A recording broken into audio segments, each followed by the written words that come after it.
So I just got notified of a pop-up gallery show that's happening this week, and I have two paintings that fit the theme, thankfully, because I have no time to make anything for this.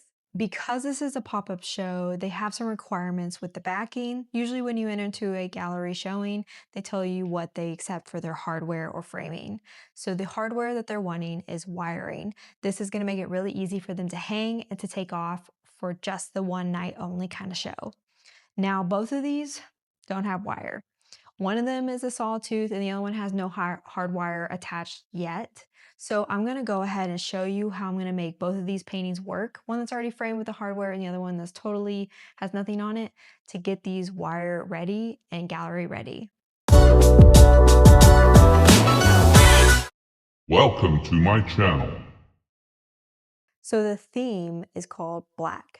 Now that's with the color as well as the interpretation of what the color could mean to you.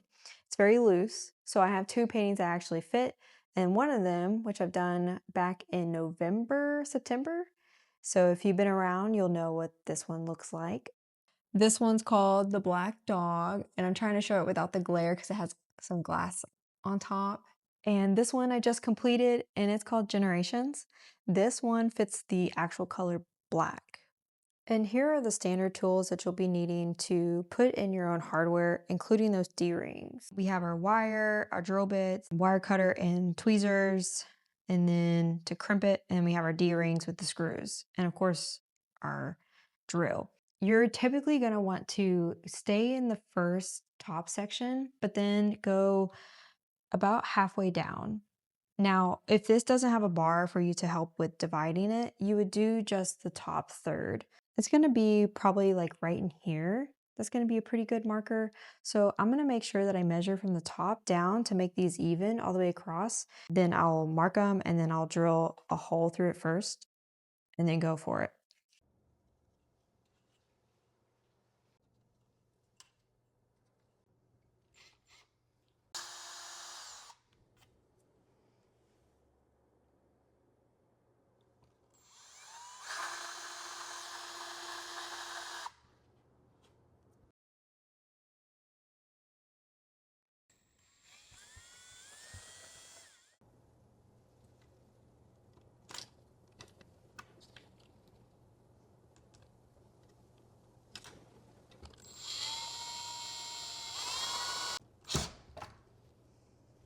Perf.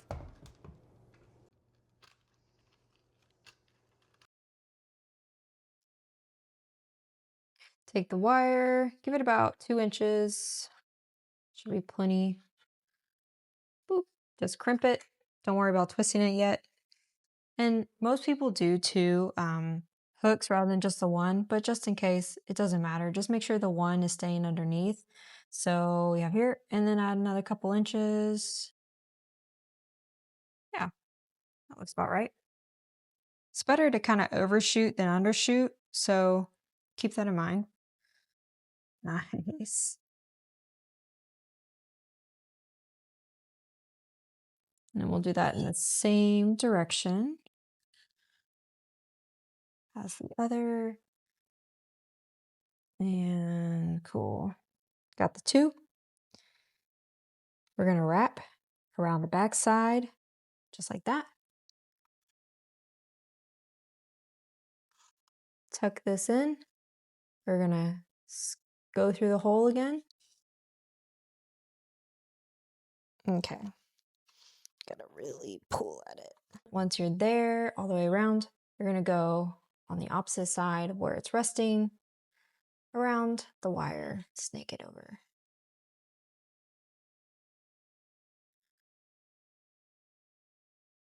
And the shorter your wire left over, obviously the faster this will go. But it's a good reinforcement on the joint.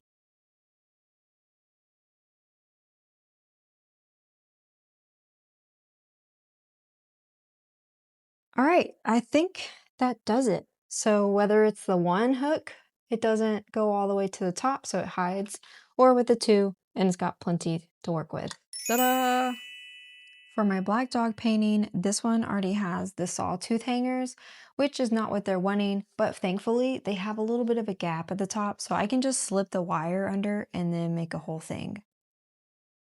Okay, definitely gonna leave just about that much of a tail so I can wrap it around. And undo my wire, put that in the same way as I did the other one. Not gonna be my best wiring job because I'm having to work with existing hardware, but the idea is to wrap your wire as close together as possible. It makes for a really neat look and it keeps just everything super tidy.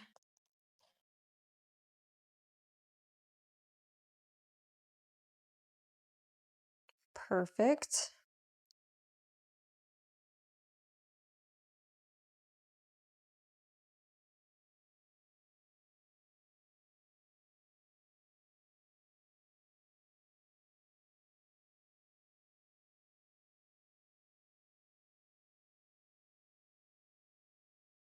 Okay. And when that's put on a hook, it should rest like right there.